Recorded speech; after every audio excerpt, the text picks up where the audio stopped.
Olá, meu nome é Paulo Bacil e na aula de hoje nós falaremos dos empréstimos compulsórios. Bom, essa espécie tributária, tem previsão na Constituição Federal, no artigo 148, e também é regulamentada pelo Código Tributário Nacional, no artigo 15. A Constituição Federal ela atribui competência exclusiva da União para instituir os empréstimos compulsórios.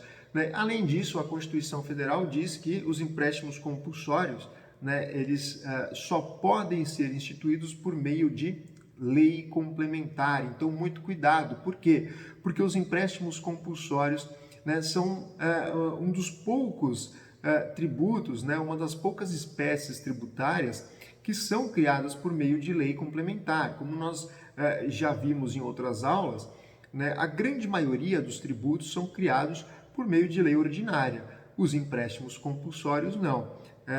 Devem ser instituídos, caso a União queira instituir, pretenda instituir o empréstimo compulsório, deve ser realizado, deve ser criado por meio de lei complementar. E como nós sabemos, as matérias que devem ser criadas por meio de lei complementar não podem ser objeto de medida provisória. Então, muito cuidado com relação a isso também, porque a Constituição Federal veda essa situação. Então, todas as matérias que devam ser criadas por meio de lei complementar não podem ser regulamentadas por medida provisória. Os empréstimos compulsórios, eles têm uma característica que é bem peculiar, apenas essa espécie tributária que tem essa característica, que é a característica de ser um tributo restituível, ou seja, o empréstimo compulsório, todos os valores pagos pelo contribuinte, a título de empréstimo compulsório, devem necessariamente ser devolvidos a ele. Então, a lei que criar o empréstimo compulsório, a lei complementar que criar essa espécie tributária, deve necessariamente prever o prazo e as condições de devolução desses valores para o contribuinte. Então, essa é uma característica peculiar dessa espécie tributária, que é a necessidade do poder público, da União, devolver esses valores para o contribuinte, restituir esses valores ao contribuinte. A lei complementar que criar o tributo deve necessariamente prever a forma de devolução, os prazos e o prazo e as condições de devolução desse tributo para o contribuinte.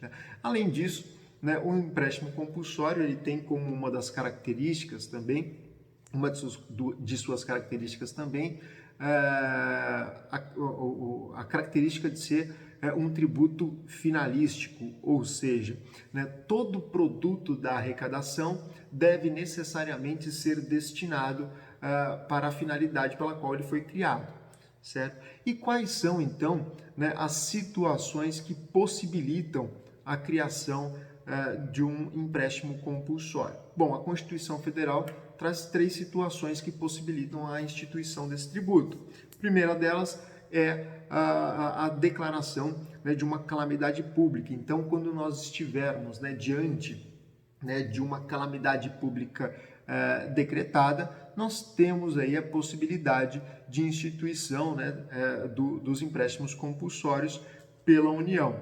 Além disso, a Constituição Federal ela permite a instituição dos empréstimos compulsórios no caso de guerra externa, de uma guerra externa, seja ela declarada ou iminente, ou seja, a guerra ela não precisa ser efetivamente declarada, ela pode ser declarada ou no caso de algum país ou alguma facção internacional estiver ameaçando entrar em guerra com o Brasil. Então, nessas duas situações, ou uma guerra declarada ou a iminência de uma guerra, também existe a possibilidade de instituição de um empréstimo compulsório, certo? E muito cuidado aqui, porque guerra é sempre uma guerra externa, né? Se tiver algum tipo de conflito interno no Brasil, né, entre brasileiros, não é possível a instituição desse tributo.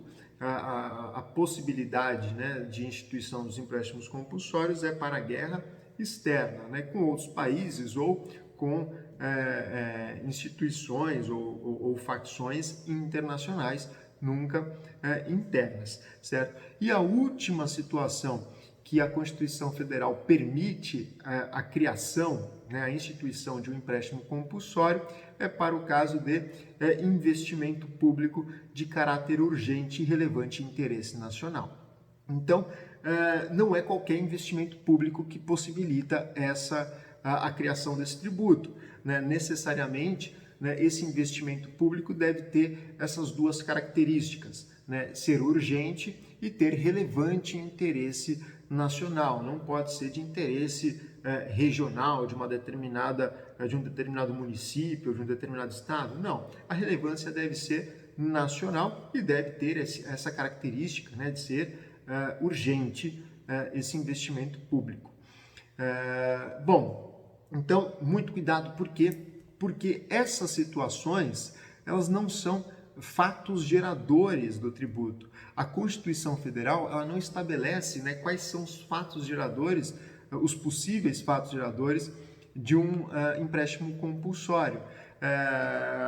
A Constituição, ela estabelece situações que permitem a criação de um empréstimo compulsório, mas não define qual é o fato gerador. Quem vai definir o fato gerador de um empréstimo compulsório é a lei complementar que criar o tributo. Então, a lei complementar que criar o tributo vai eleger ali um fato gerador, uma base de cálculo, enfim, vai eleger todos os critérios necessários para a instituição do tributo. Mas essas situações apenas permitem a criação, não correspondem a fato gerador do tributo. Inclusive, né, os empréstimos compulsórios, grande parte da doutrina concorda, né, de que os empréstimos compulsórios podem, inclusive, ter o mesmo fato gerador, a mesma base de cálculo de tributos já existentes, né, de impostos já existentes. Não existe absolutamente nenhuma vedação constitucional para que isso aconteça. Importante salientar, né, que a Constituição Federal ela traz exceção ao princípio da anterioridade, seja da anterioridade anual ou da anterioridade nonagesimal, para algumas situações que possibilitam a criação dos empréstimos compulsórios. Bom, se o empréstimo compulsório, né, se essa espécie tributária ela for criada em razão, né, de uma calamidade pública ou de uma guerra externa, né, a Constituição Federal diz que não precisa ser observado, né, o princípio da anterioridade, nem o princípio da anterioridade anual e nem o princípio da anterioridade nonagesimal, né, ou da noventena.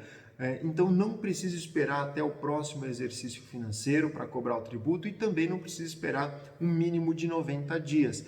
A cobrança ela pode ser imediata nessas duas situações, né? No caso de calamidade pública e no caso de uma guerra externa. Agora, no caso de um investimento público, né, de caráter urgente, relevante e interesse nacional, esse sim deve sim observar, né, os princípios da anterioridade, tanto o princípio da anterioridade anual quanto o princípio da anterioridade nonagesimal. Então, só podem ser cobrados, né, no exercício financeiro seguinte, respeitando o mínimo de 90 dias. Então, muito cuidado, porque não são todas as situações, né, que possibilitam a criação do tributo que são exceção ao princípio da anterioridade, né, aos princípios da anterioridade, né? É só no caso de calamidade pública e guerra externa, certo? Nesses dois casos a cobrança pode ser imediata, imediatamente após a instituição do tributo. Agora, no caso de investimento público, aí sim deve ser respeitado normalmente o princípio da anterioridade anual e o princípio da anterioridade nonagesimal. Bom, com relação aos empréstimos compulsórios, esses são os principais aspectos, as principais características do tributo. Até a próxima aula.